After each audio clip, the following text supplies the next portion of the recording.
पाली से युवा और आए हैं हमारे साथ साफे में। हम अनुरोध करेंगे, बताएं आप भी कांग्रेस के कार्यकर्ता हैं? और से हम तो आहोर जालोर से हैं, हमारे आहोर से। आहोर जहां कांग्रेस लगातार हार रही है, एक माहौल के बावजूद सवाराम पटेल वहां से चुनाव लड़ते हैं। तो आप अपना नाम बताएं। लादूराम चौधरी, पूर्व ब्लॉक अध्यक्ष भादरा जोन, विधानसभा क्षेत्र और जिला जालोर से। क्या कहते हैं आप? हमारा कहना यह है कि जो वसुंधरा जी जो भ्रष्टाचार की जननी है, उनके खिलाफ में 5 साल पायलट साहब ने संघर्ष करके ने कांग्रेस की सरकार बनवाई। सरकार बनाने के बाद में ये बोला था कि भाई सरकार बनते ही इनकी जांच करवाएंगे। वो जांच की ठंडे बस्ते में उल्टा और भ्रष्टाचार बढ़ा दिया, दोनों मिल गए। अभी जो वर्तमान में स्थिति ये है कि भ्रष्टाचार जो पहले था उनसे डबल हो गया है। नहीं, सचिन पायलट ये भी कह रहे हैं कि मैं ये नहीं मानता कि अशोक गहलोत वसुंधरा राजे एक है। नहीं, वो तो एक है दोनों। वो तो कह रहे हैं मैं नहीं मानता। वो पायलट साहब नहीं माने, लेकिन हम मानते हैं ना। अच्छा, तो क्या कार्रवाई किसके खिलाफ होनी चाहिए? वसुंधरा राजे के खिलाफ में होनी चाहिए और अशोक गहलोत के? अशोक गहलोत जी को भी कार्रवाई करनी चाहिए खिलाफ में। अशोक गहलोत और वो दोनों एक है, तो फिर दोनों के खिलाफ ही हो। हाईकमान को एक्शन लेना चाहिए। जनता के अंदर इमेज किसकी है? आज जनता है जो ये पायलट साहब के नाम से आई है। ये कोई किसी ने गाड़ियां और बस भर के नहीं भेजी है, खुद के बलबूते पे वो आए हैं। इनकी एक आवाज होती है, सब जनता पायलट साहब के साथ में खड़ी होती है।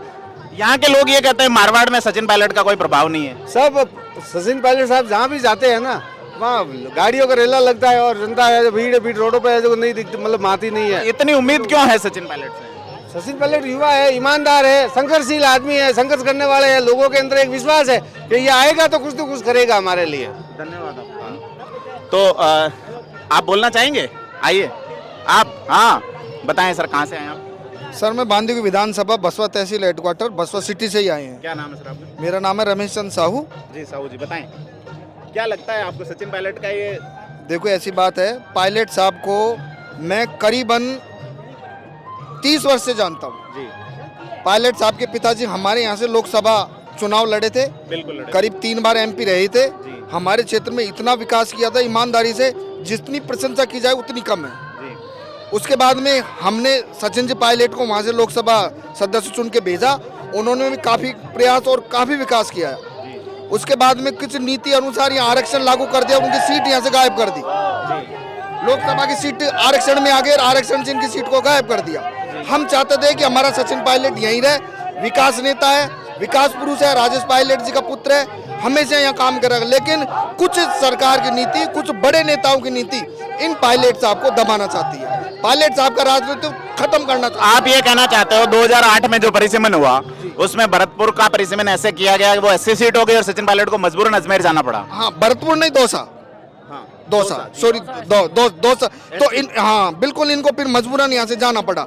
एक विकास पुरुष की राजनीति। जी, मैं बताना चाहूंगा राजेश पायलट पहला चुनाव भरतपुर से लड़े थे, बाद में दौसा संसदीय से। जी जी बिल्कुल। हाँ बिल्कुल ठीक है, बिल्कुल आप कह रहे हो जो बिल्कुल सही है। दूसरी बार दौसा से लड़े थे। दौसा से हमने इतने वोटों से इनको जिता कर भेजा था, जितना विकास पुरुष हमने देखा था उससे कभी हमने ऐसा विकास। सचिन जी की माता जी भी आपके यहाँ? बिल्कुल यहाँ, हाँ बिल्कुल आप यहाँ दौसा से लड़ी थी। राजेश जी की आकस्मिक मृत्यु हो जाने के बाद में रमा जी यहाँ से चुनाव लड़ी थी। रमा जी को भी हमने जिता के भेजा था। उसके बाद में सचिन जी भी यहाँ लड़े थे, सचिन जी को भी जिता के भेजा था।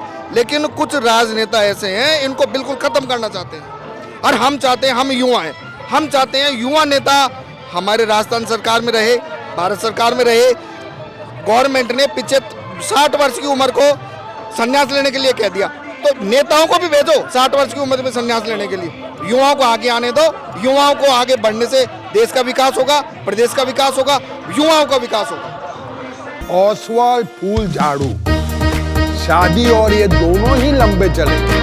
ओसवाल फूल झाड़ू, ओसवाल हर रिश्ते का रखे ख्याल।